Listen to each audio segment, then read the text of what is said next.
Bienvenue sur Venez Raisonnant, nous sommes très heureux d'être avec vous dans ce moment de partage que nous faisons tous les samedis avec vous. Et pour répondre à des nombreuses questions que vous nous envoyez par email, vos préoccupations. Et c'est toujours un privilège, un plaisir de passer ce moment sur cette plateforme. Nous remercions déjà Dieu qui nous permet qu'à travers cette plateforme Venez Raisonnant, qui est une plateforme d'étudiants de la Bible. Donc vous aussi qui regardez cette vidéo, c'est parce que vous vous questionnez, vous voulez étudier. Alors bienvenue pour qu'on étudie ensemble. Et nous avons aussi nos différentes plateformes comme Telegram. Vous pouvez juste voir la description ou le commentaire épinglé. Vous pouvez rejoindre notre page Telegram et avoir accès aux documents et à tout ce que nous faisons en dehors de YouTube. Et ça vous permettra aussi de pouvoir étudier pour vous-même et partager avec d'autres personnes. Donc les documents sont accessibles. N'hésitez pas aussi de vous abonner sur notre chaîne YouTube que vous voyez ici. Et nous vous saluons, vous tous qui nous écrivez partout. On a même vu la Corée du Sud, le Japon, les Grands Antilles, les Antilles, l'Afrique, l'Europe, l'Océanie, partout. Sans oublier, bien évidemment, le Québec, qui est spécial pour moi. Donc, nous vous saluons tous et bienvenue sur Venez Raisonnant. Aujourd'hui, nous allons répondre à une question qui est venue plusieurs fois. Et récemment, encore, en discutant avec des amis chrétiens, des contacts chrétiens et musulmans, cette question est revenue dans l'échange.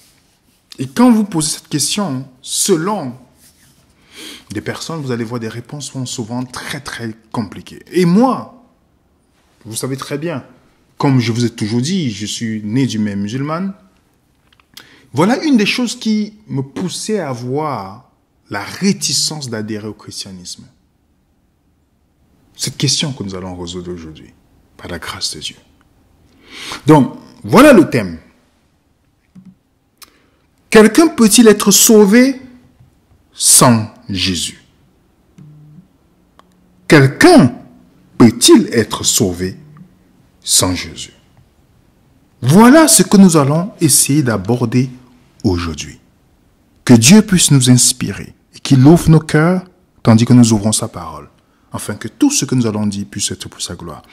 Quelqu'un peut-il être sauvé sans Jésus? Quelqu'un peut-il être... C'est une question qui, dans la série Dieu en procès, nous allons rajouter dans la série Dieu en procès. Parce que ça fait partie des procès que les gens ont fait contre Dieu. Et que certains chrétiens ont fait à ce que les gens haïssent Dieu. Je dis bien le Dieu révélé dans la Bible. Juste pas cette question. Et d'autres personnes sont basées par exemple sur Jean 14. Je suis le chemin, la vérité et la vie. Le texte est là. Nul ne vient au Père que par moi. Alors, les gens ont pris ce texte pour dire, voilà, si tu n'as pas Jésus, tu n'es pas sauvé. Et comment c'est possible? Nous allons arriver, nous allons essayer de voir ensemble, d'essayer de comprendre le sujet. Parce que c'est un sujet épineux, quoi qu'on dise. Il y a beaucoup de personnes qui ont rejeté Dieu. Pourquoi? Parce que des gens leur ont présenté cela. Mon arrière-grand-parent, ou ma mère, ou des personnes proches de moi, ou des personnes, des arrière qui n'ont jamais connu le christianisme. Ils sont mal barrés alors, pour ainsi dire. Je vais vous donner quelques témoignages d'abord, avant qu'on puisse aller au fur et à mesure de notre sujet. Taylor Schilling. Moi, je n'ai jamais vu un de ses films. Déjà, je suis pas quelqu'un, je suis pas quelqu'un qui est fan des films. Mais dans une interview, elle a déclaré, Taylor Schilling, elle explique pourquoi elle rejette Dieu en fait. Et l'une des choses, elle dit, je crois en la science, je crois à l'évolution, je crois en Ned Silver, Neil deGrasse Tyson, Christophe Hitchens, même si j'admets qu'il pourrait être une sorte de, je ne vais pas prononcer le mot, Vous voyez bien? Je ne peux pas me tenir derrière un être suprême qui pèse sur les Tony Awards alors qu'un million de personnes se font frapper à coups de machette. Je ne crois pas qu'un milliard d'Indiens aillent en enfer. Je ne pense pas qu'on attrape le cancer pour apprendre les leçons de vie. Je ne crois pas que les gens meurent jeunes parce que Dieu a besoin d'un autre ange. Je pense que c'est juste des conneries.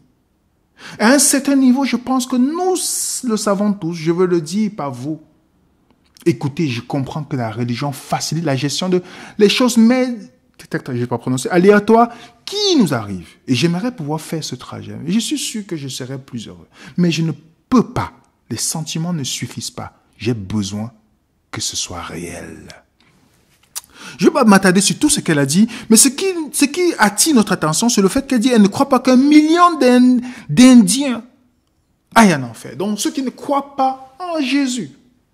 Parce que, quand vous voyez, dans toute son interview, elle parle aussi du christianisme, elle dit, comment ces personnes-là, qui n'ont jamais, des milliers de personnes, qui n'ont jamais entendu, donc ils vont aller en enfer alors. Et je vous rappelle, bien évidemment, il y a les chrétiens qui croient. Moi, j'étais dans un campus à l'Université de Montréal et je suis venu, par curiosité, m'asseoir pour écouter les chrétiens parler. Et ils ont dit, j'ai dit, ok, qu'en est-il de ma mère décédée dans l'islam? Elle est morte musulmane, ma mère. Elle est enterrée par les rites musulmans. Je lui pose la question. Il dit, elle ne sera pas sauvée. Je dis, c'est pas possible. Qui peut adhérer à cette religion? Bien que je rejetais l'islam de l'autre côté, puisque dans l'islam, si tu n'es pas musulman, tu ne peux pas être sauvé. Et quand vous voyez la description de Taylor, est-ce que vous ne comprenez pas son rejet?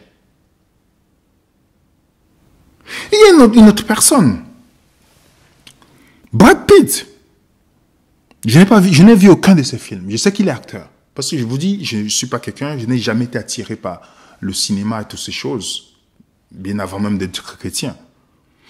Mais c'est un acteur connu et qui a rejeté son éducation baptiste.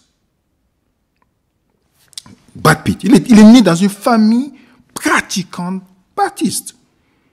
Et à un moment donné, il s'identifie à un rebelle, juste un rebelle. Et ne vous précipitez pas de juger Brad Pitt en disant que oh, c'est perdu, tout ça. Ne vous précipitez. Il y a les raisons derrière le rejet de toute personne.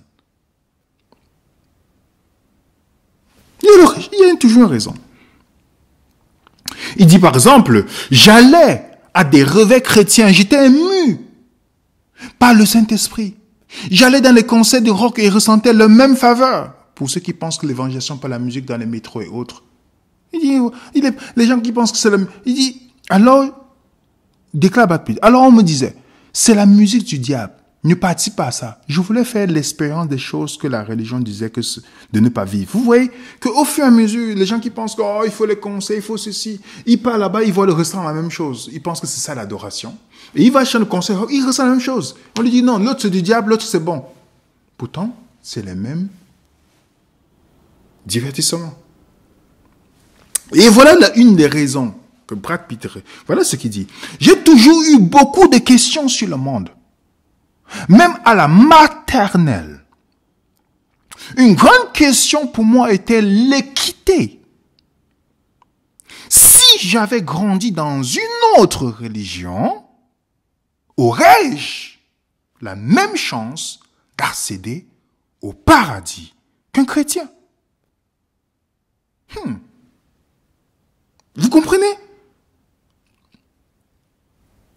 Il dit, je ne crois pas en Dieu parce que je suis pour l'équité. Je suis pour que les gens aient les mêmes chances pour tous les humains.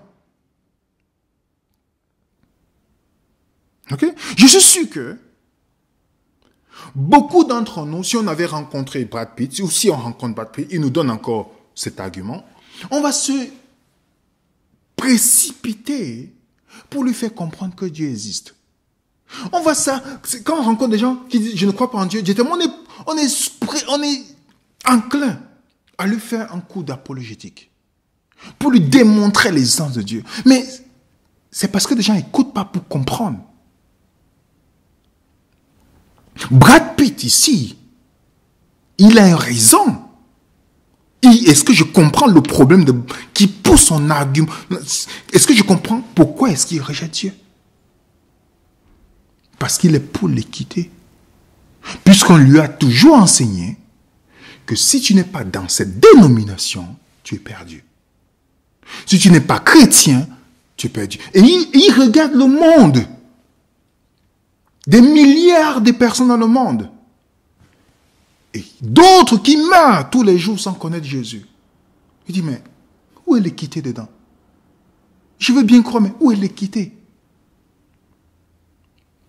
Est-ce que vous comprenez, mes frères et sœurs?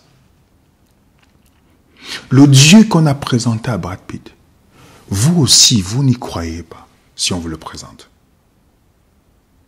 C'est pourquoi je vous ai dit l'autre fois que la religion fait plus de tort à Dieu que l'athéisme. Oui, parce qu'il y a beaucoup d'athées qui sont croyants. L'équité fait partie du caractère de Dieu. Donc c'est un croyant. Il croit en l'équité, qui font partie des choses qui sont les caractéristiques qui rentrent dans le caractère de Dieu. Puisque Dieu ne fait exception de personne. Donc, ne pensez pas que c'est un athée. Il rejette seulement le Dieu qu'on lui a présenté. Combien de fois vous avez assisté, vous êtes parti dans des dénominations? Parce que on va développer quelque chose ici, les amis. Combien de fois, moi je suis allé dans des dénominations. J'ai fréquenté le système catholique romain. J'étais intéressé, je voulais comprendre. Et quand vous entendez les déclarations en dehors de l'église, il n'y a pas de salut. Sur combien? 8 milliards de personnes, 9 milliards de personnes sur la terre? Il y a peut-être combien de catholiques? Donc le reste sont perdus.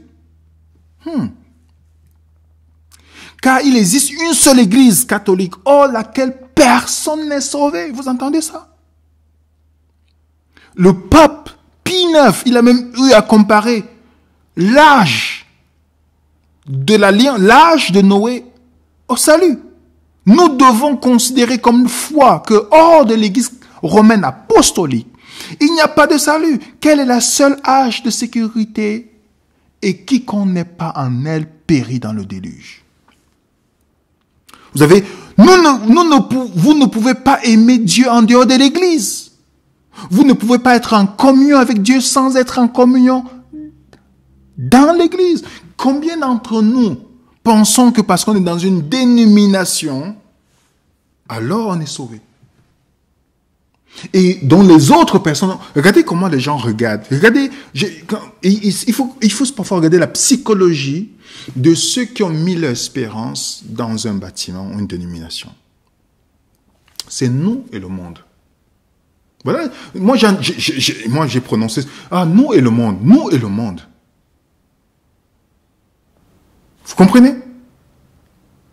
Pourtant, dans notre caractère, on n'est pas différent des mondains. Mais on dit nous et le monde.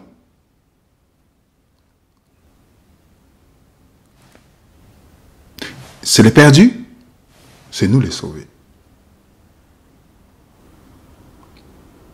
Donc, quand on va dans cette perspective de penser que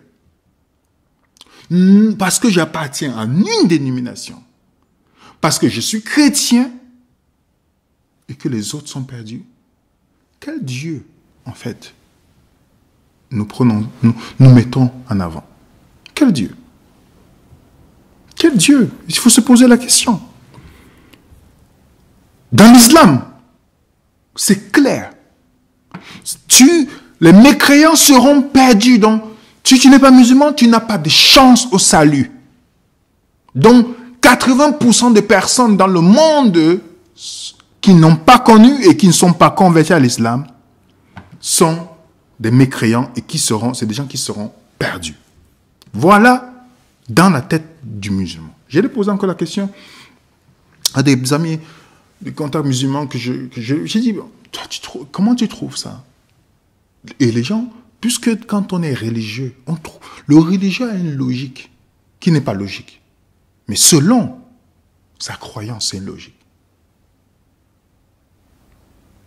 Vous comprenez? Alors, on rentrait dans notre sujet.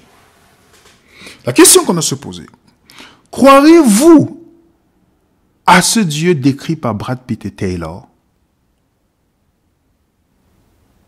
Est-ce que si on vous présente le Dieu que Brad Pitt et Taylor ont donné, vous allez croire en ça? Moi, je dirais plutôt je suis d'accord avec Brad Pitt et Taylor, même si je ne le connais pas.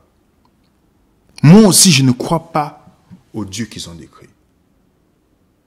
Je ne crois pas. Non. Je ne croirais pas à ce Dieu-là.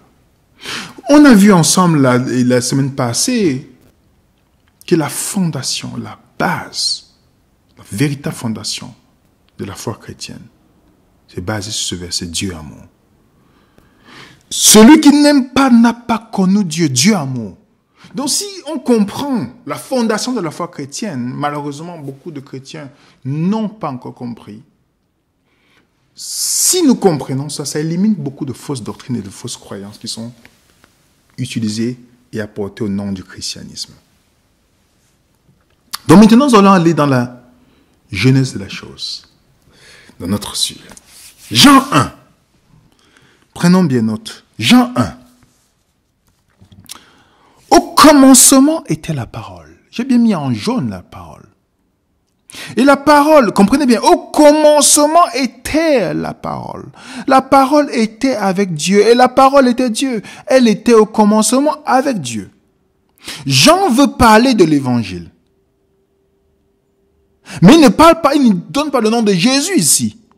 D'abord, il dit, il est la parole qui a toujours parlé aux gens. Je ne sais pas si vous avez lu dans cet angle-là le livre de Jean. Cette parole, qui est Jésus? Jésus qui était connu depuis avant qu'il ne vienne chair. Jésus, c'est le seul chemin. Oui, on est d'accord. Mais la parole qui est Jésus était depuis le commencement. Vous avez le mot logos ici. Une communication active, l'information. Avant que la parole ne vienne chair, la parole a toujours existé. Communiqué. Dieu a été toujours actif dans la communication depuis avant que la parole ne vienne chair. Qui n'a pas compris? Dieu a toujours été actif dans la communication avant que la parole ne vienne chair. Est-ce qu'on est d'accord là-dessus? Super. Jean 1. Toutes choses ont été faites par elle, et rien de ce qui a été fait n'a été fait sans elle. Elle était la vie, et la vie était la lumière des hommes. Jean décrit les communications actives que Dieu a utilisées depuis la création. Il étudie la parole, il étudie la lumière, la vie. Dans Jean 1, la lumière luit dans les ténèbres, et les ténèbres ne l'ont point reçue. D'autres versions disent comprise. Avant que Jésus ne vienne sur la forme de la chair, les ténèbres n'ont jamais eu la capacité d'anéantir la lumière. Personne n'est abandonné sans parler. Donc, les ténèbres n'ont jamais anéanti tout. Il y avait toujours une lumière. Jean montre que Jésus a toujours été actif. Par la parole, par la lumière, il a toujours été actif avant de venir chair. Dans le verset 9, il dit, cette lumière était la véritable lumière, en venant dans le monde, éclaire tout homme. D'autres versions, c'est anthropos, c'est-à-dire l'humanité. L'humanité. Vous savez très bien que chaque humain désire quelque chose de meilleur. On est fasciné par la beauté. On désire un monde sans souffrance. Il y a des luttes entre le bien et le mal dans notre cœur. Et Jean nous dit, Dieu était toujours là. Avant que Jésus ne vienne chair, Dieu était toujours actif. De se faire connaître aux hommes. Ok? Et c'est pourquoi il dit la parole a été faite chair. Remarquez bien, avant que cette parole ne vienne chair, elle existait déjà, elle était déjà active. La parole était déjà active. Ça veut dire que Dieu, dans sa communication active, a toujours essayé de communiquer d'une manière ou d'une autre à l'humanité. Est-ce qu'on est d'accord là-dessus? Dans Deutéronome, Dieu est en train de parler à Israël, il dit, ce commandement que je te prescris aujourd'hui n'est certainement point au-dessus de tes forces hors de ta portée. Il n'est pas dans le ciel pour que tu dises qui montera pour nous au ciel. Nous l'ira chercher, nous ira chercher, qui nous le fera entendre, afin que nous le mettions en pratique. Il n'est pas aux côtés de la mer pour que tu dises qui passera pour nous de l'autre côté de la mer. Nous l'ira chercher, qui nous le fera entendre, afin que nous le mettions en pratique. C'est une chose au contraire, c'est qui est tout près de toi, dans ta bouche, dans ton cœur, afin que tu la mettes en pratique. Ok? Dieu, en fait, veut dire, il est dans ta conscience. Il est dans ta conscience. Dans la parole, Jésus était toujours actif. Pas la parole, pas la lumière. Il a toujours été actif. Dans la conscience de l'homme. Parce que je vous dis, on va comprendre, on va progresser sur ce que nous, dans notre sujet. Mais retenons une chose. Est-ce que la parole a toujours été active dans la conscience de l'homme? Par la lumière? Par la vérité? Par la parole? Oui. Et il y a une loi. Il y a une manière que Jésus a résumé l'Ancien Testament. Dans Matthieu chapitre 7, verset 12. Vous allez comprendre pourquoi j'utilise cela. Tout ce que vous voulez que les hommes fassent pour vous, faites-le de même pour eux, car c'est la loi et les prophètes. Jésus résume l'Ancien Testament ici. Il dit, tout ce que vous voulez que les hommes fassent pour vous, faites-le pour vous, tout ce que vous voulez que les hommes fassent pour vous, faites-le de même pour eux. C'est la loi et les prophètes. Jésus résume l'Ancien Testament ici. Paul va plus loin. Dans Galates chapitre 5, 14. Car toute la loi est accomplie dans une seule parole. Dans celle-ci, tu aimeras ton prochain comme toi-même. Jacques aussi le dit dans Jacques 2, verset 8. Et dites-moi, avez-vous déjà rencontré des gens qu'on considère non-croyants qui aiment le prochain comme eux-mêmes? Cette loi vient d'où, en fait? Cette loi vient d'où? Paul l'explique. Car devant Dieu, il n'y a point d'acception de personne. En fait, Dieu ne fait pas de différence. Quand les païens, qui n'ont point la loi, font naturellement ce que presserait la loi, ils sont, eux, qui n'ont point la loi, une loi pour eux-mêmes. Ils montrent que l'œuvre de la loi est écrite dans le cœur. Le conscience, en rendant témoignage, le pensée s'accusant entre elles ou aussi s'excusant. Donc il dit ici qu'il y a les païens qui font naturellement ce que Dieu a inscrit dans leur conscience. Universellement, tuer, c'est mauvais. Il y a des gens qui n'ont pas besoin de lire la Bible. Il dit non, ne fais pas du mal à ton prochain. Et il y a les non-croyants qui appliquent la loi qui est inscrite dans le cœur. Comme je vous ai dit, Jésus est toujours actif. C'est pourquoi quand vous partez dans toutes les nations du monde, vous allez retrouver les traces de certains principes que Jésus a enseignés. Oui. Oui. Dans Salomon, on va même plus loin, il dit qu'il a fait toutes choses bonnes à son temps. Il a même mis dans le cœur dans le cœur la pensée de l'éternité. Dans la pensée de l'éternité, dites-moi.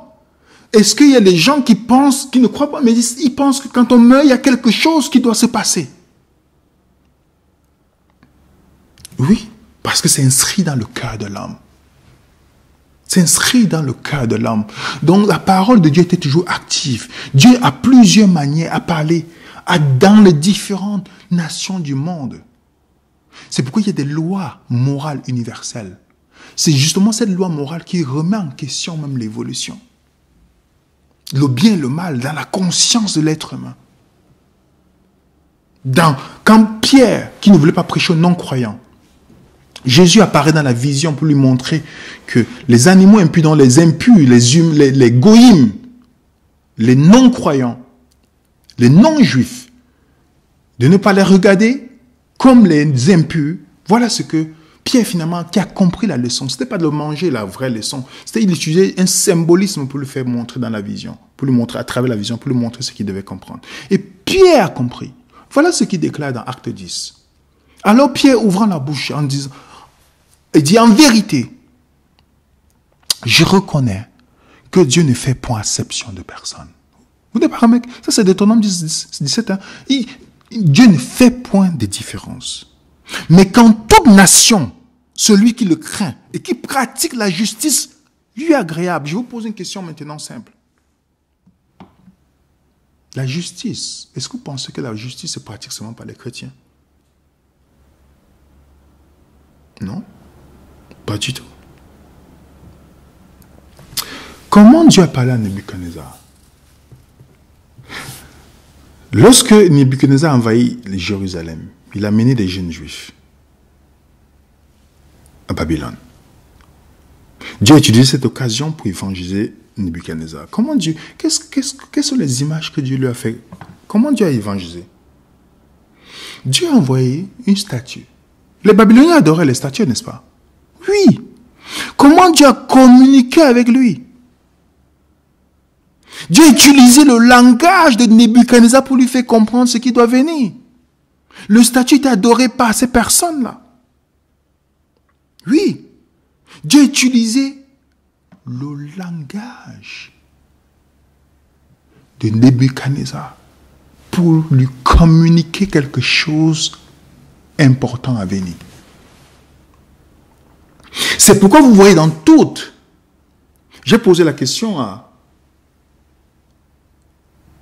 un musulman qui me disait qu'il ne fête pas Noël, ce que je comprends bien évidemment, mais qu'il fête l'Aïd. Vous savez, l'Aïd où on égorge. Je lui dis que symbolise ce bélier qu'il faut égorger? Oui, ça symbolise le sacrifice que Abraham a été tenté, mais il dit, citant la sourate 37, hein, que c'était Ismaël. Je dis, non, si tu regardes l'historique, on regarde, il dit, mais que ça symbolise? Il ne comprend pas. Vous partez en Afrique. Moi, je suis né dans une famille qui est aussi ancrée dans l'animisme. Il y a les sacrifices que les gens font pour apaiser un esprit. Et je me rappelle des phrases que quelqu'un qui le faisait nous disait en disant, on ne brise pas les os de l'animal qui est sacrifié. Je dis, mais en comprenant l'évangile, je vous dis, Dieu a voulu communiquer. Il y a des choses qui sont dans des nations qui sont liées à Christ, en fait. Le sacrifice ultime. Mais que ces nations le font. Mais une fois, comment tu vas expliquer l'évangile, le sacrifice? Il faut d'abord comprendre le langage de la personne. La personne croit au sacrifice. La personne croit au sacrifice pour avoir le lien avec un être. Dieu fait la même chose avec Nebuchadnezzar. Il utilise le langage de Nebuchadnezzar afin de lui montrer la vérité. Je ne vais pas venir voir quelqu'un qui dit que c'est satanique. Non, je vais d'abord commencer à dire, est-ce que tu comprends la signification? Ok, c'est pour me réconcilier avec Dieu. Ok, d'accord. Est-ce que tu sais que Dieu a offert un sacrifice? Vous voyez, je ne sais pas si vous comprenez. Je vais encore aller plus loin. Qui est celui qui a été considéré comme la plus grande foi, même plus que Jean-Baptiste, par Jésus? Matthieu 8. Parlant du Saint-Denis. Après l'avoir entendu, Jésus fut dans l'étonnement. Il dit à celui qui le suivait, je vous le dis en vérité, même en Israël, je n'ai pas trouvé une aussi grande foi. Quoi? Qu'est-ce que tu racontes, Jésus? Même en Israël, Luc s'était dit même, Luc dit, Jésus entendit ces paroles, il admira le cendenier. D'autres versions disent, il était étonné. Se tournant vers la foule qui le suivait, il dit, je vous le dis, même en Israël, je n'ai pas trouvé aussi une grande foi. Comment c'est possible? On parle de la foi ici. La foi vient de ce qu'on entend de la parole de Dieu. Et Jésus dit, il n'a pas trouvé une grande foi en Israël.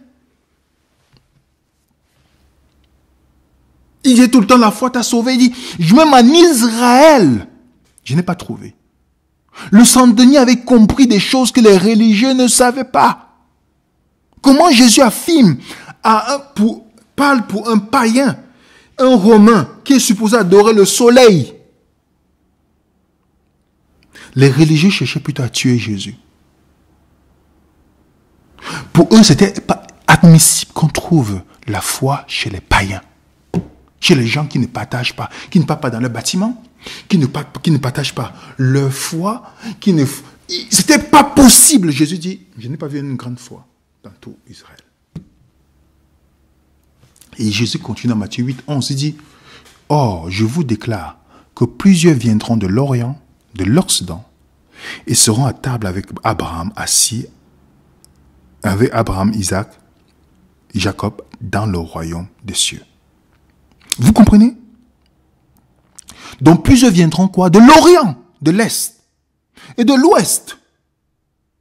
Donc en passant par l'Afrique, ils viendront de tout cet endroit-là. Ils seront assis sur la même table. Voilà ce que Jésus leur dit. Pour eux, ce n'est pas pensable que des nations qui n'ont pas connu le judaïsme soient assis sur la même table qu'Abraham. Pourtant, Abraham était un païen babylonien. Parce qu'il voulait garder l'exclusivité de Dieu. Oui. Isaïe chapitre 49. Voilà la prophétie que Jésus dit. Voilà une prophétie que Dieu parle à Jésus. Jésus relate. Écoutez-moi, peuple lointain. Comprenez ce que Jésus dit ici. Écoutez-moi, peuple lointain. Soyez attentifs. Soyez attentifs à ma voix. L'Éternel m'a parlé dès ma naissance. Parlant de ça, quand il va venir sur la terre. Il m'a nommé dès ma sortie des entrailles maternelles. Remarquez, il dit, soyez peuple lointain, donc vous qui êtes loin, écoutez. Dieu m'a parlé Dieu m'a parlé, vous qui êtes loin. Vous qui êtes loin. Il continue. J'étais établi pour être la lumière des mondes. C'est Dieu qui parle à Jésus. J'étais établi pour être la lumière des nations. Pour porter mon salut jusqu'aux extrémités de la terre. Jésus qui parle, c'est une prophétie messianique. Vous comprenez? Dieu dit, j'étais pour être la lumière des nations, pour porter mon salut jusqu'aux extrémités de la terre. Et il continue à Isaïe 49. Je changerai toutes mes montagnes en chemin. Mes routes seront frayées. Vous comprenez, les montagnes, donc, ce qui empêche que d'autres puissent avoir accès, tout ça sera mis, et tout sera transformé en chemin. Et les routes seront frayées. Voilà. Et puis dans le verset 2, il dit, les voici. Dans une voix excitante, dans une excitation. Il dit, les voici. Ils viennent, donc une fois que les chemins sont frayés, il dit, ils viennent de loin. Les uns du nord, de l'ouest. Les autres du pays de Sinim. Vous comprenez? Ce mot apparaît une fois dans la Bible, le mot Sinim. Donc Dieu, dans l'excitation, dit, une fois que le chemin est fait, il dit, je les voici, ils viennent. Ils viennent de loin, même de l'autre côté du pays de Sinim. Sinim, c'est quoi? Que veut dire Sinim? Pour ceux qui ont la Stronge, Sinim, c'est un peuple de l'extrémité, en fait, qui fait référence à la Chine. Qui fait référence à la Chine. C'est pourquoi on parle de la sinologie, qui est une science qui étudie la langue, l'histoire, la civilisation chinoise. Il y a un magnifique livre, The Land of Sinin, or The Chinese Mission, qui est un livre intéressant, où on parle de comment Dieu, l'évangile était aussi en Chine. Vous savez, les rois mages, ils venaient d'Orient. Remarquez bien, quand Jésus est né à Bethléem, au temps des rois d'Hérode, voici les rois mages d'Orient arrivèrent à Jérusalem. Dit, où est le roi? Les Juifs qui vint de naître, car nous avons vu son étoile en Orient et nous sommes venus pour l'adorer. Ils venaient de l'Orient. Comment ils ont su? Comment ils ont su? Vous pensez que le don de prophétie était seulement en Israël? Non. Vous voyez l'Éthiopien qui étudiait pour savoir qui est le Christ. Vous pensez que c'était en Israël? Non. Comment ils ont su? Parce Dieu a toujours voulu communiquer d'une manière ou d'une autre son salut à l'humanité. Parce que si Dieu compte sur vous et moi, court raide, qui pensons qu'à nous, dès que j'ai fini les études, ok, je me marie, je travaille, ma vie, moi. Si Dieu attendait qu'après vous et moi, il y a les gens qui mourraient, qui allaient mourir sans connaître. Dieu a toujours voulu communiquer d'une manière ou d'une autre. Donc les rois d'Orient viennent d'où? Je vous conseille ces 2 livres. God and the Ancient Chinese, dans l'ancienne Chine. La foi de nos pères. 2 livres que vous allez voir que dans l'écriture chinoise, vous voyez le plan du salut, l'âge de Noé, toutes ces choses qui connaissaient déjà dans leur époque. Grâce à l'écriture chinoise. Il y avait les sages dans ce temps-là qui savaient la venue d'un Messie. Est-ce que vous comprenez, les amis? Paul, prêchant à Rome, il dit, car ce qu'on peut connaître de Dieu est manifeste en eux. Dieu le ayant fait connaître. Qu'est-ce qu'il dit? Ce qu'on peut connaître de Dieu est manifeste en eux. Pour décrire l'activité de Dieu qui veut se faire connaître. Donc, il continue, dit, en effet, les perfections invisibles de Dieu, sa puissance éternelle, sa divinité se voient comme à l'œil depuis la création du monde, quand on les considère dans ses ouvrages. Vous comprenez? La nature enseigne beaucoup sur Dieu. La nature n'est pas Dieu, mais elle enseigne beaucoup sur Dieu. Par beaucoup de choses, Dieu se révèle. Paul dit, si tu fais attention à la création, tu vas beaucoup comprendre. Est-ce que,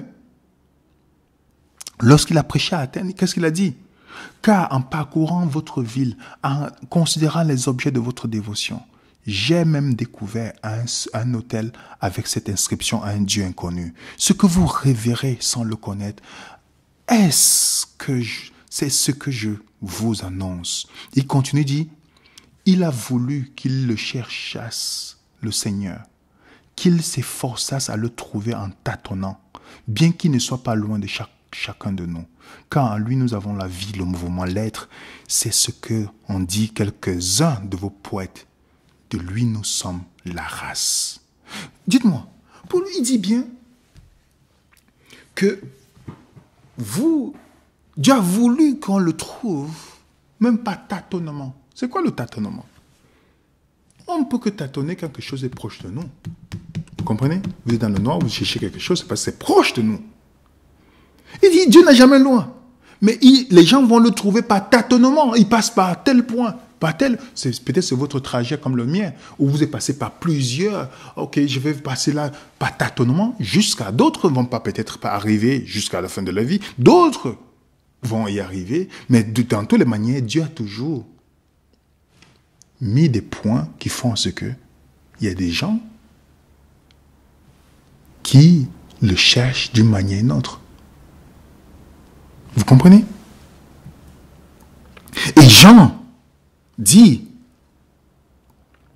en nous l'avons connu, l'amour que Dieu et nous avons connu l'amour que Dieu a pour nous.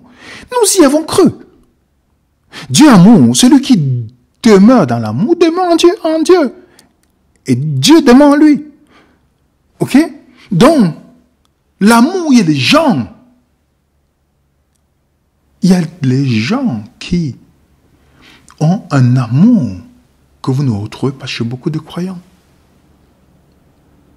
Je prends ce point avant de passer à la conclusion que Dieu a toujours été actif pour se révéler à travers la beauté, la nature, la vérité, l'amour. Quand vous expliquez le Dieu amour, cet amour-là, je suis très intéressé par ça. Il a toujours voulu attirer les humains par rapport à ça. Ok? L'amour.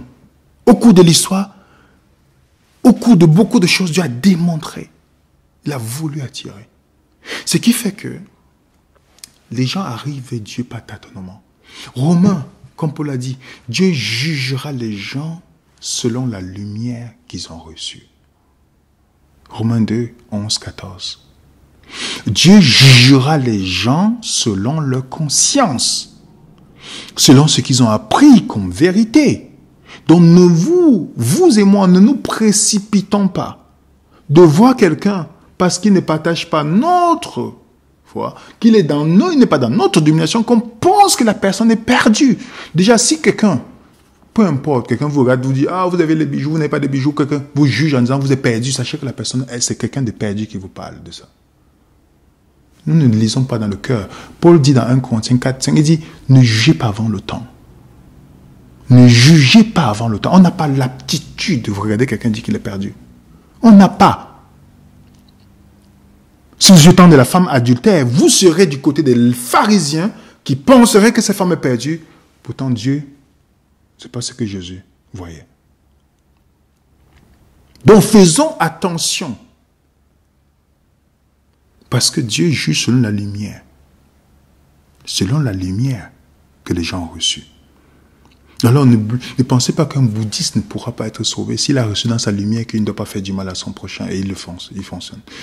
Ne pensons pas que parce que telle personne est animiste ou quelqu'un croit à ses ancêtres, il a toujours cru que ses ancêtres n'aient pas fait du mal et qu'il n'a pas connu Jésus, il sera perdu. Ne pensez, sortons ça dans l'esprit, les amis. Sortons. Seul le christianisme donne cette possibilité, les amis. Je rappelle, seul le christianisme biblique, parce qu'il y a le christianisme populaire n'est pas biblique, mais le christianisme biblique n'est pas populaire. Je dis le christianisme biblique. Seul le christianisme biblique donne cette possibilité que vous ne pouvez pas, vous ne pourrez pas, peut-être vous n'êtes pas chrétien, mais si Dieu vous jugera selon la lumière, il vous jugera selon la lumière que vous avez reçue. Parce que, et ça c'est l'équité.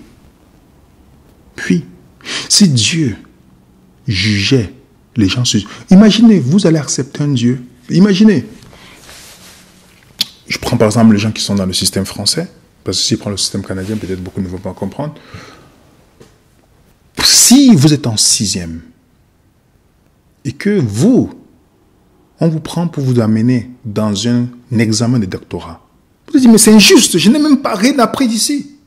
C'est injuste. C'est pas vrai? Humainement, nous allons refuser ça. Mais certaines personnes chrétiennes croient. Ou un musulman croit. Il pense que c'est ça l'équité. Non. Selon le christianisme, Jésus a regardé un païen qui adore le soleil. Il lui a dit, il y a la plus grande foi que beaucoup de gens qui adoraient le sabbat. Donc ne pensez pas parce que j'ai fait le sabbat ou que le sabbat me garde que je suis mieux que celui qui ne le fait. Non, non, non, non. Sortons de cet orgueil spirituel. C'est l'orgueil spirituel. J'ai vu des gens qui sont les meilleures personnes, quand il dit meilleures personnes, que j'ai rencontrées dans ma vie, c'était les non-croyants. Quand il dit ceux qui te traitent avec un amour, c'est les non-croyants. Je dis bien, parmi toutes les personnes que je considère, que j'ai vues dans leur vie, des sources d'inspiration, ou des personnes que j'ai vues qui, ils ne sont pas croyants. Ils ont manifesté plus d'amour que ceux que je crois croyants en fait. Et quand ils parlent avec toi, tu dis, mais cette personne-ci a tout compris. J'ai vu quelqu'un m'expliquer l'importance de l'amour inconditionnel. Pourtant, la personne n'est pas croyante. La personne dit, je crois en l'amour inconditionnel. Si Dieu existait, Dieu existe, il doit ressembler à ça. Vous comprenez, les amis? J'ai vu une fille qui a dit que j'ai plus de morale que le Dieu de l'islam. Je lui ai posé la question, j'explique. Parce que lui n'aime pas les non-croyants. Moi, je peux aimer ceux qui sont différents. J'ai dit, mais tu as raison. Ça veut dire que tu peux donner les coups à ce Dieu-là. Vous comprenez? Nous sortons de notre supériorité, en fait, qui n'est rien. Le christianisme n'est pas pour ceux qui sont les champions de la moralité. Non. Jésus n'est pas venu pour les champions de la moralité. Il est venu pour ceux qui ont besoin d'un sauveur, qui ressentent qu'ils ont besoin d'un sauveur. Et ça te donne l'humilité. C'est parce que tu ne regardes pas l'autre parce qu'il ne fait pas partie de ta dénomination comme perdu. Et je vais vous dire quelque chose. Un verset, peut-être que vous avez déjà lu. Dans ce verset, Zacharie chapitre 13, verset 6. C'est une prophétie quand on sera avec le Seigneur dans le ciel. Voilà cette prophétie que Zacharie donne. Il dit bien, on lui dira, que veulent donc dire ces blessures en tes mains? Qu'est-ce que ça signifie ces blessures que tu as dans les mains? Et il répondra, ce sont celles qui m'ont été faites dans la maison de mes amis. Posez-vous la question. Est-ce que, dites-moi, vous allez vous poser cette question. Est-ce que je vais me poser cette question? Est-ce que vous serez dans le ciel? C'est quoi cette blessure-là? Vous connaissez déjà l'histoire. Mais qui pose cette question alors? Vous avez compris? Il faut mettre dans le chat. Qui pose cette question? Mes amis, dites-moi qui pose cette question. C'est ceux qui ne savent pas. Et qui sont ceux-là? C'est ceux qui n'ont pas eu l'occasion de connaître Jésus. Ils n'ont pas eu l'occasion de connaître Jésus. Et ils seront à la raison. Hey, mais qu'est-ce qui se passe? Mais Jésus, ok, mais qu'est-ce que tu as à la main? C'est la blessure que j'ai reçue. Nous n'allons pas nous poser cette question.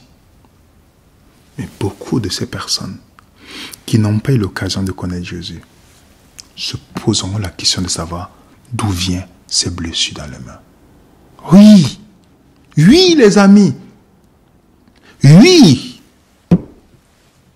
plusieurs. C'est pas pour rien.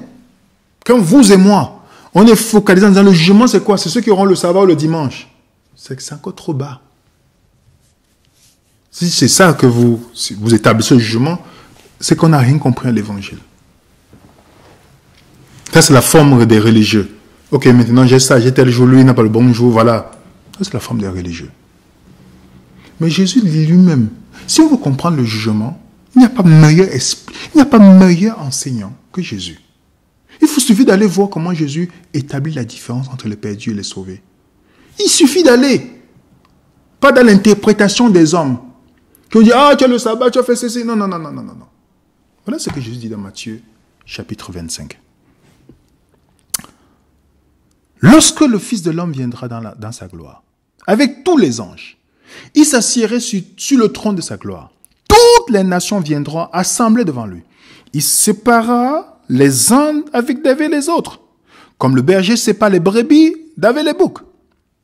Il mettra les brebis à sa droite, vous comprenez déjà, les brebis à la droite, et les boucs à sa gauche. Les boucs, c'est ceux qui se défendent eux-mêmes.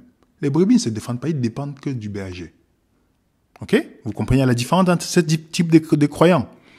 Alors le roi dira à ceux qui seront dans sa droite, venez, vous qui êtes bénis de ce Père, prenez possession du royaume qui vous a été préparé dès la fondation du monde. Car j'ai eu faim, vous m'avez donné à manger.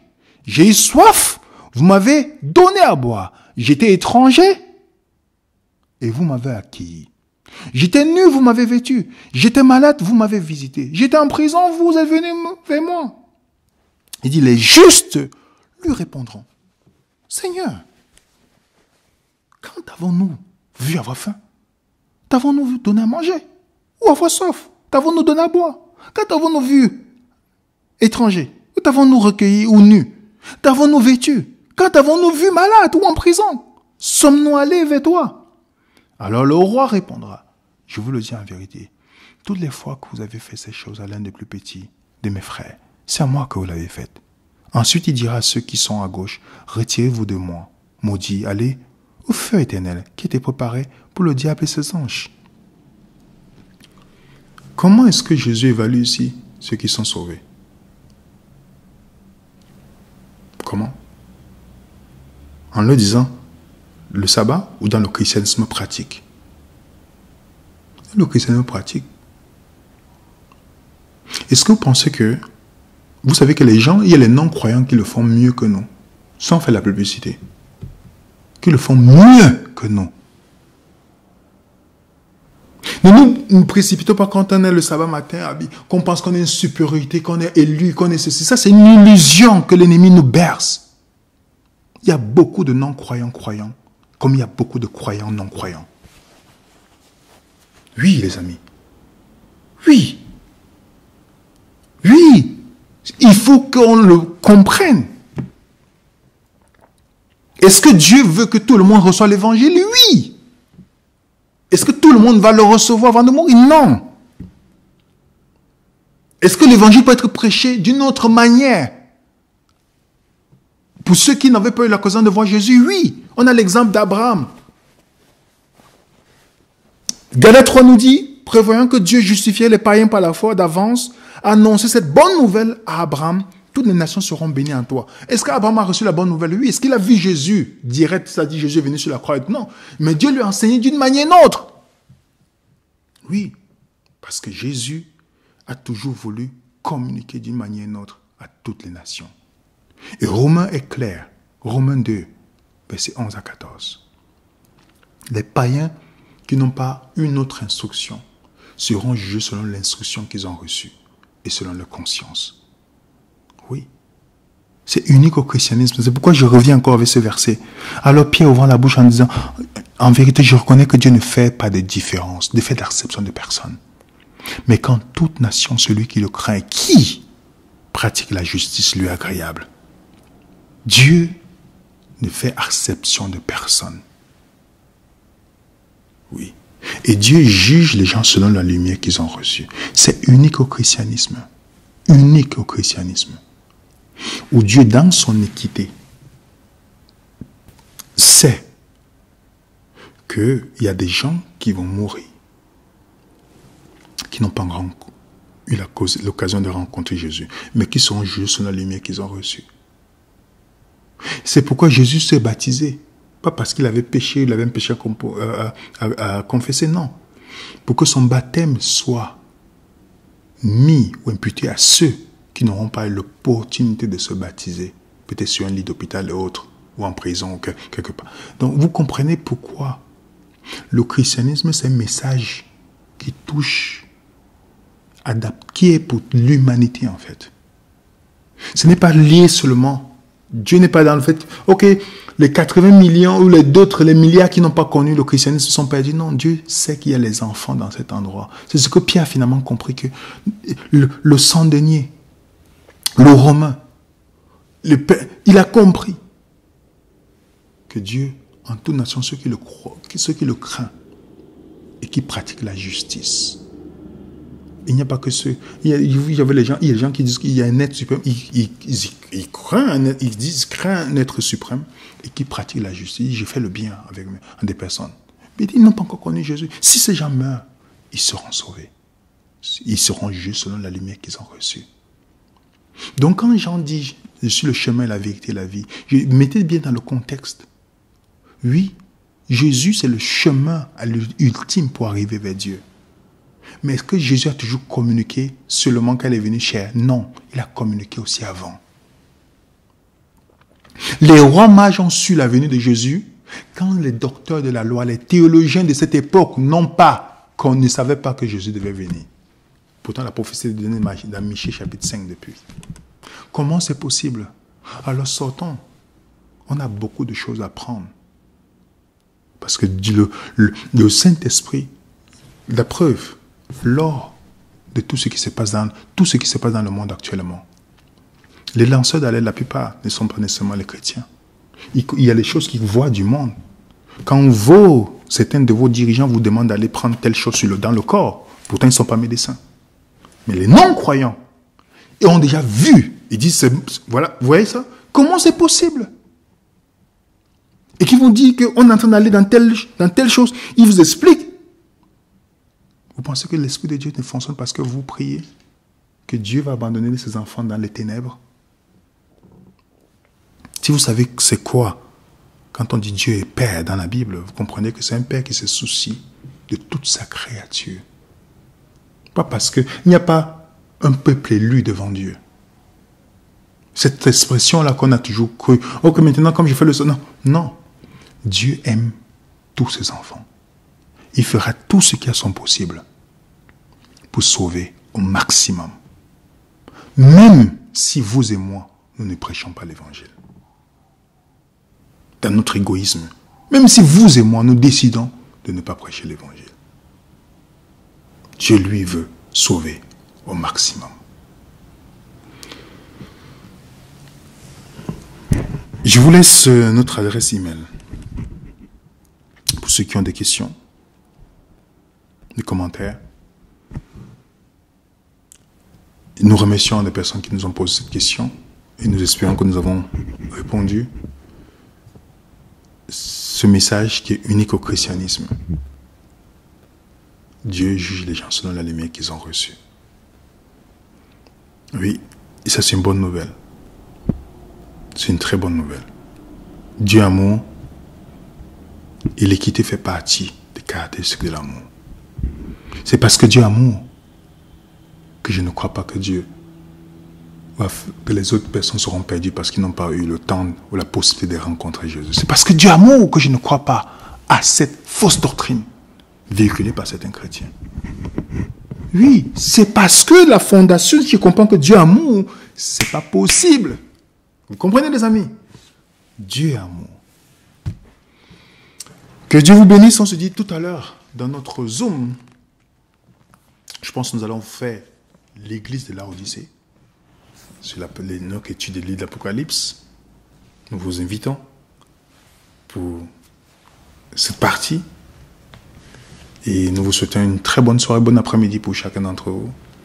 N'hésitez pas de liker, de partager, aussi de vous abonner à cette plateforme qui nous permet de partager avec vous. Que la paix du Seigneur soit avec vous. Et nous vous disons tout à l'heure sur Zoom.